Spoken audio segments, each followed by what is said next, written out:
उत्तर प्रदेश में राजस्थान जिले में एक छोटा सा गांव है। यहाँ बहुत कम लोग रहते हैं। जितने भी लोग रहते हैं वो मिलजुल कर रहते हैं। यहाँ के लोगों का पेट भरने का मुख्य साधन खेती ही है। लोग सुबह 5 बजे ही उठ जाया करते थे। सुबह में ही खेतों का काम निमटाया करते थे। इस गांव में मिट्टी के घर बहुत ज्यादा है। कुछ गिने चुने मकान ही पक्के हैं। यहाँ की सड़कें भी मिट्टी की ही बनी है। इस गांव में लोगों का घर एक दूसरे के आसपास ही है। इस गांव में अक्सर लाइट कम ही रहा करती है। अब जून का महीना लगभग खत्म ही होने को चला है। अक्सर बरसात के समय पूरा गांव बिल्कुल सुनसान शमशान घाट जैसा लगता है, क्योंकि बरसात के समय लाइट का नामो निशान नहीं रहता है। गांव के लोग रात होने के बाद अक्सर अपने अपने घरों में चल जाया करते हैं, पर कुछ लोगों की आदत थी जो अक्सर गांव की टपरी पर बैठकर गोपाल की चाय पीने के बाद ही घर जाया करते थे। आज के शाम गोपाल के चाय की दुकान पर रमेश चाचा और एक बुजुर्ग बैठे हैं और बैठे बैठे चाय का आनंद ले रहे हैं। तभी रमेश चाचा गोपाल से पूछते हैं, और गोपाल भाई, आपकी दुकान कैसी चल रही है? ठीक ठाक चल रही है रमेश भाई, लेकिन पुराने समय की बात ही कुछ और थी। शाम को कई बुजुर्ग आते थे और आपस में गपशप करते थे, जिससे उस वक्त मेरा दुकान भी काफी बेहतरीन चल रहा था। हाँ, वो तो है।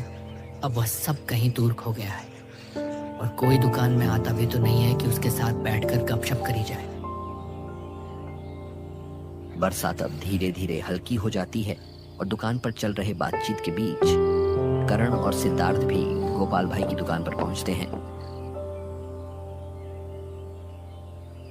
गोपाल भाई, 2 चाय देना इस सुनहरे शाम में। चाय तो पीना बनता है। तुम क्या कहते हो करण? हाँ, गोपाल भाई की चाय से बेहतर कुछ और हो सकता है क्या, वो भी ऐसे सुनहरे बारिश के मौसम में। बैठो बेटा और चाय का आनंद लो। अरे रमेश चाचा, आप भी यहाँ मौजूद हो।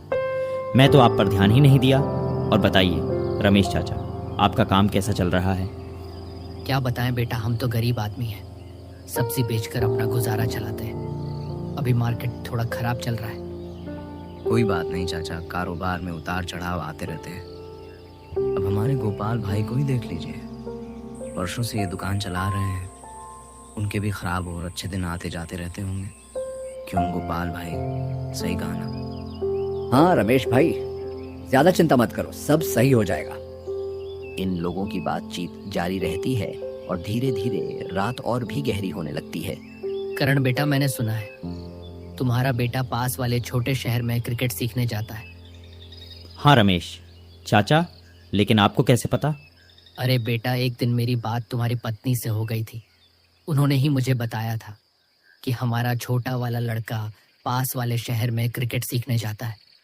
हाँ रमेश चाचा, बहुत पसंद है उसे क्रिकेट खेलने, इसीलिए मैंने सोचा कि क्यों ना उसका एक क्रिकेट क्लब में ही एडमिशन करा दिया जाए। लेकिन रमेश चाचा, दिक्कत तो यह है कि क्लब वाले फीस बहुत ज़्यादा ले रहे हैं। अगर ऐसे ही चला रहा तो मैं अपने बच्चों को क्रिकेट कैसे खिलवा पाऊंगा? अरे करण भाई, पैसों की चिंता मत करो, हम सब मिलकर पैसा इकट्ठा करेंगे और आपके लड़के को आगे बढ़ाएंगे। हाँ बेटा, हमसे जितना होगा हम जरूर करेंगे। आप लोग बहुत अच्छे हो, लेकिन मैं आप लोगों से पैसे कैसे ले सकता हूँ? अरे करण भाई, जब आपका लड़का क्रिकेटर बन जाएगा तब हमारे पैसे लौटा देना। गोपाल बिल्कुल सही कह रहा है। ठीक है गोपाल भाई, आप लोग गांव के पुराने लोग हैं। आप लोगों की बात सर आंखों पर। इन लोगों की बातचीत जारी रहती है। रमेश चाचा, आपके पुराने दिनों की कुछ कहानी सुनाइए ना। मैंने सुना है कि आपके साथ काफी डरावने किस्से हो रखे हैं। क्या सच में तुम लोग सुनना चाहते हो? हाँ चाचा, हम काफी उत्सुक भी हैं। बरसात के मौसम में दुकान पर चाय पीते पीते डरावनी कहानी सुना, इसका अलग ही मजा है। काफी समय पहले, मेरी जवानी के समय, जब मैं शहर के दफ्तर में काम करता था, एक दोस्त भी हुआ करता था, रवि। हम दोनों एक ही दफ्तर में काम करते थे और शाम को चाय की दुकान में हंसी मजाक करते थे। लेकिन अचानक कुछ दिनों से मेरा दोस्त रवि ऑफिस आना बंद कर दिया। ना ही वो कहीं दिखाई देता था और ना ही वह चाय के दुकान पर आता था। लेकिन एक हफ्ते बाद मुझे पता चला कुछ दिन पहले किसी रोड एक्सीडेंट में उसकी मौत हो चुकी है। ये तो बहुत ही बुरा हुआ। भगवान ऐसी मौत किसी को ना दे। इसके बाद क्या हुआ? कई दिन बीत गए, मैं काफी उदास रहा करता था, लेकिन अचानक एक रात को कुछ अजीब सी घटना हुई मेरे साथ। मैं रात को सो रहा था और इस वक्त किसी ने मेरे दरवाजे पर दस्तक दिया। मैंने पूछा कौन है। दोबारा उसने गेट खटखटाई। फिर मैंने पूछा कौन है, लेकिन कोई जवाब नहीं दिया उसने। लेकिन मैं नजरअंदाज करके सोने चला गया। फिर क्या हुआ, मेरी खिड़की खुली हुई थी और मच्छर घर के अंदर आ रहे थे। यहाँ मैंने सोचा कि खिड़की बंद करके सोता हूँ, लेकिन जब मैं खिड़की के पास गया तभी खिड़की के बाहर मुझे मेरा दोस्त रवि दिखाई दिया। सच कहूं तो बेटा, उस समय मेरी रूह कांप रही थी, लेकिन मेरे मन में ख्याल आया कि क्या मेरा दोस्त रवि जिंदा है? कहीं वो मेरे साथ मजाक तो नहीं कर रहा, या फिर जिसको मैंने देखा वो उसकी आत्मा थी।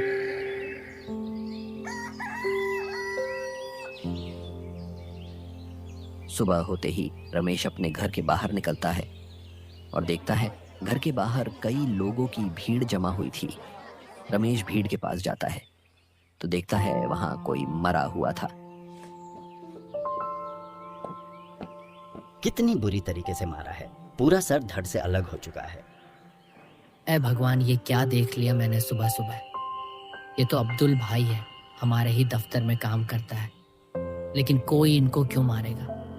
रात को मेरे घर में भी दस्तक हुई थी।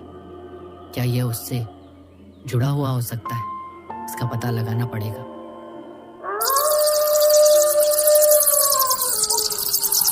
मैं रात को सो रहा था और इस वक्त किसी ने मेरे दरवाजे पर दस्तक दिया। कौन है गेट पर? मैंने बहुत बार पूछा लेकिन कोई जवाब नहीं आया।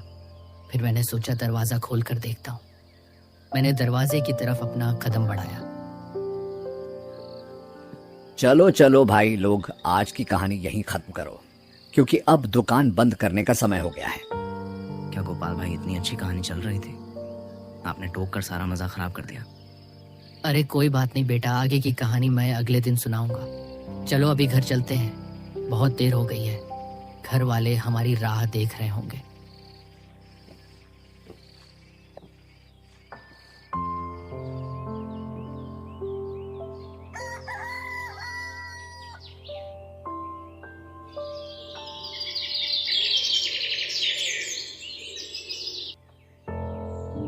यार, रमेश चाचा की कल रात वाली अधूरी कहानी करीब और डरावनी लग रही थी। इस कहानी में अब आगे क्या होने वाला है अभी तो रमेश चाचा ही जानते हैं। चल अब अपने काम पर चलते हैं। फिर शाम होते ही सब अपना अपना काम खत्म करके वापस दुकान पर आ जाते हैं। गोपाल भाई, दिन भर की थकावट के बाद शाम को आपकी चाय पीने से सारी थकावटें दूर हो जाती हैं।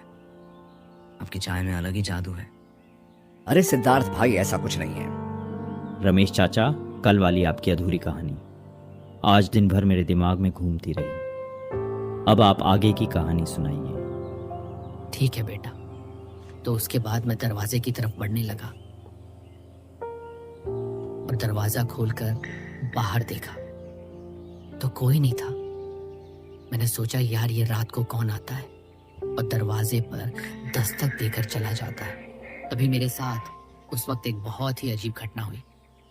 इतनी अजीब जिसकी मैंने आज तक कभी कल्पना भी नहीं की थी। ठीक उसी समय जंगल की तरफ से बहुत सारे कुत्तों की आवाज आने लगती है और दूर अंधेरे में कई डरावनी परछाई खून से भरी हुई लाल आंखें मुझे घूरने लगती है और मैं इस नजारे को देखकर काफी डर गया था। मैंने सोचा आज तो मैं मर गया भाई, लेकिन फिर धीरे धीरे सब गायब हो गए। मैं तुरंत गेट बंद करके अंदर घुस आया और मैं बैठकर यह सोचने लगा, कल चंद्र प्रकाश ज्योतिष के पास जाऊंगा और जो भी मेरे साथ हो रहा है उसके बारे में ज्योतिष को बताऊंगा।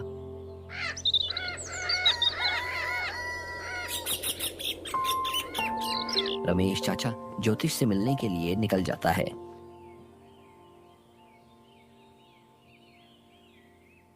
चंद्र प्रकाश बाबा, नहीं पता पिछले कई रातों से मेरे साथ क्या हो रहा है। कोई दरवाजे में दस्तक देता है और चला जाता है।